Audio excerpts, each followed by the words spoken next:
Super 4 संघर्ष से पूर्व पाकिस्तान की हिंदुस्तान को चेतावनी। इस अवसर हम हिंदुस्तान से हाथ नहीं मिलाएंगे और हिंदुस्तान को सुपर 4 में दिखाएंगे। जी हाँ, पाकिस्तान क्रिकेट बोर्ड और पाकिस्तान के भूतपूर्व तमाम दिग्गज खिलाड़ी सुपर 4 संघर्ष को लेकर अब बातें करना आरंभ कर चुके हैं और अपना मानसिक खेल खेलना आरंभ कर चुके हैं। यह बात आप जानते हैं, जिस प्रकार से अंतर्राष्ट्रीय स्तर पर पाकिस्तान की अपमान न केवल हिंदुस्तान पाकिस्तान संघर्ष के दौरान हुई, संयुक्त अरब अमीरात और पाकिस्तान संघर्ष से ठीक पूर्व पाकिस्तान ने जिस प्रकार की हरकतें की, अब अंतर्राष्ट्रीय क्रिकेट परिषद ने पाकिस्तान को जमकर फटकार लगाई है और पाकिस्तान अब कुछ भिन्न ही रुदन कर रहा है और अब वह कह रहे हैं कि हम हिंदुस्तान से हाथ नहीं मिलाएंगे, हम हिंदुस्तान को सुपर 4 में 21 सितंबर को दिखाएंगे। हिंदुस्तान पाकिस्तान संघर्ष से ठीक पूर्व पाकिस्तान अपनी बयानबाजियों में क्या कह रहा है और कैसे अपनी औकात दिखा रहा है, खैर आइए आपको बताते हैं इस एक विशेष रिपोर्ट में। किंतु आगे बढ़ने से पूर्व हिंदुस्तान पाकिस्तान संघर्ष एकतरफा रहेगा या कठिन मिलेगा, टिप्पणी अनुभाग में आप अवश्य बताएं इस संघर्ष का परिणाम क्या रहेगा। जो इंडिया की जीत कहते हैं टिप्पणी अनुभाग में लिखें अवश्य, क्योंकि आपकी राय बहुत महत्व रखती है। और सब्सक्राइब कर लो, बिल्कुल निःशुल्क है, ताकि मैच समाप्त होने के पश्चात पाकिस्तानियों के रोने की आवाज़ मैं आपके चैनल के माध्यम से आप तक पहुंचाऊंगा। किंतु खैर, जानते हैं अब यह कैसे माहौल बना रहे हैं। सर्वप्रथम मैं आपको बता दूं, पाकिस्तान ने संयुक्त अरब अमीरात के विरुद्ध जो नाटक उत्पन्न किया था उसमें अंतर्राष्ट्रीय क्रिकेट परिषद की चेतावनी थी और दो बड़े भय जो पाकिस्तान को पूर्णतः आत्मसमर्पण करने पर विवश कर देते हैं। देखो पाकिस्तान ने क्या किया था कि वे होटल से निकले ही नहीं थे।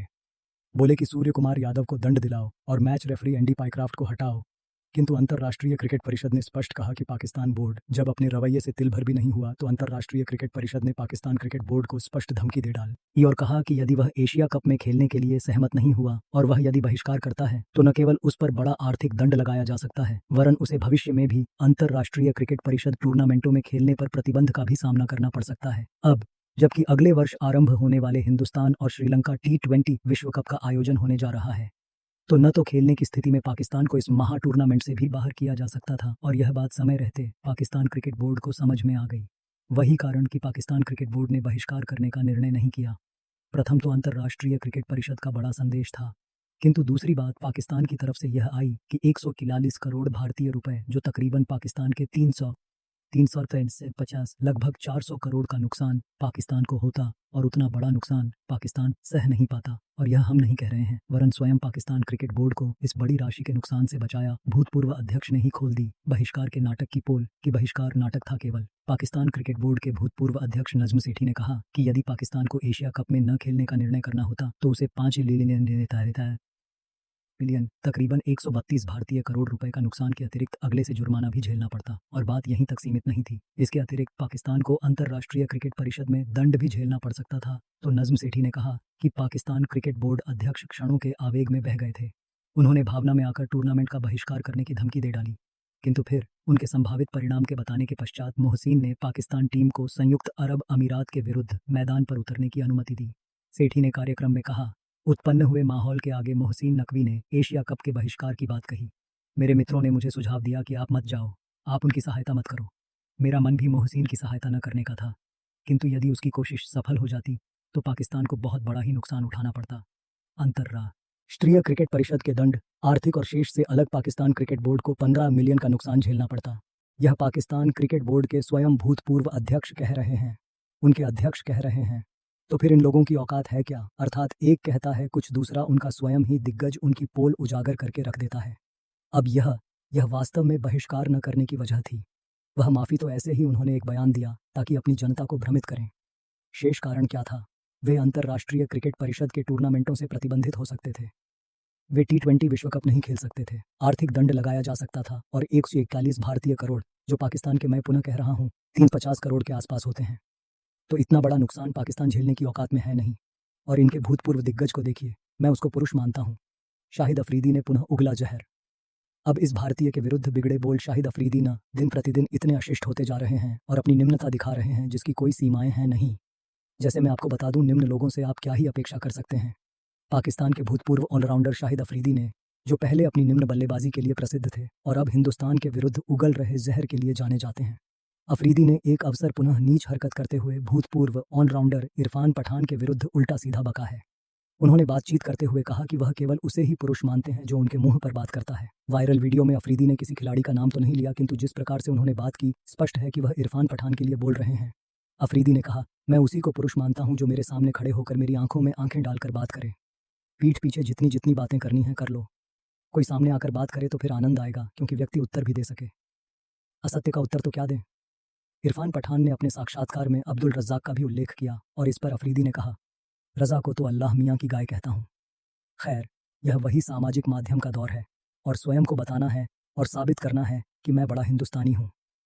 वे समस्त असाधा जीवन साबित ही करते रहेंगे कि वे हिंदुस्तानी हैं। अफरीदी ने इरफान पठान को लेकर ये जो निम्नता बोल दिखा रहे हैं ना, ये अफरीदी बड़ा निराधार है आपकी बातें। रविवार को भी होगा नो हैंडशेक नाटक। पाकिस्तान क्रिकेट बोर्ड ने किया घोषणा, हमारा भी अब कोई नहीं मिलाएगा कप्तान हाथ। अर्थात ये कहते हैं कि अब हम हिंदुस्तान से हाथ नहीं मिलाएंगे। अच्छा, इन्होंने एक बयान में कहा, पाकिस्तान क्रिकेट बोर्ड के स्रोत के हवाले से कहा गया कि हम भारतीय खिलाड़ियों से हाथ मिलाने के लिए इस मैच में उत्सुक नहीं हैं, किंतु इस विषय में पहले से ही सूचना दे दी जानी चाहिए।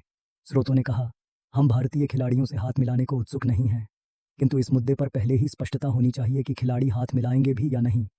एक अवसर पुनः कहीं हमें अपमान का सामना न करना पड़े, हम मैदान पर प्रतीक्षा न करते रहें, इसीलिए पहले ही सूचना दे दो कि हिंदुस्तान हाथ मिलाएगा या नहीं, और ऊपर से कह रहे हम हाथ नहीं मिलाना चाहते।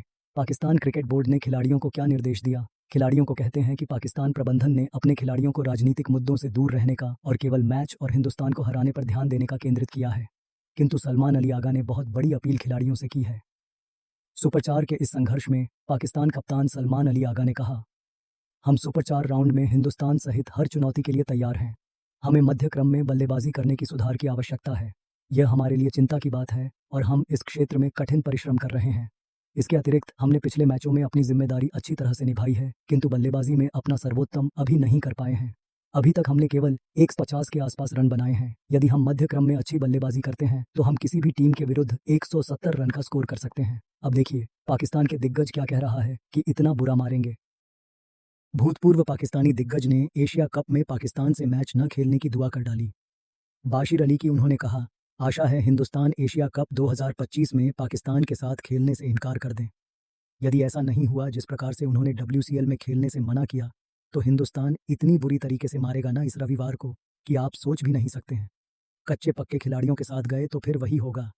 शोएब अख्तर ने अपनी टीम को चेतावनी दी है।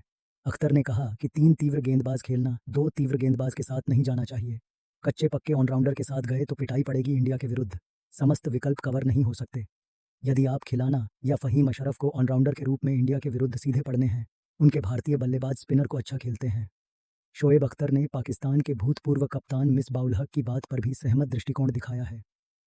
तो शोएब अख्तर ने कहा है कि आप स्पिनरों के साथ मत जाइए। स्पिनर इंडिया की शक्ति है, वे स्पिनरों को अच्छा खेलते हैं। हमारी शक्ति क्या है? तीव्र गेंदबाजी। तो आप 2-3 तीव्र गेंदबाज के साथ में इंडिया के विरुद्ध जाइए। उनके पास इतना बुद्धि। शोएब मलिक का धैर्य टूटा। टीम की प्लेइंग 11 पर उन्होंने प्रश्न उठाए हैं।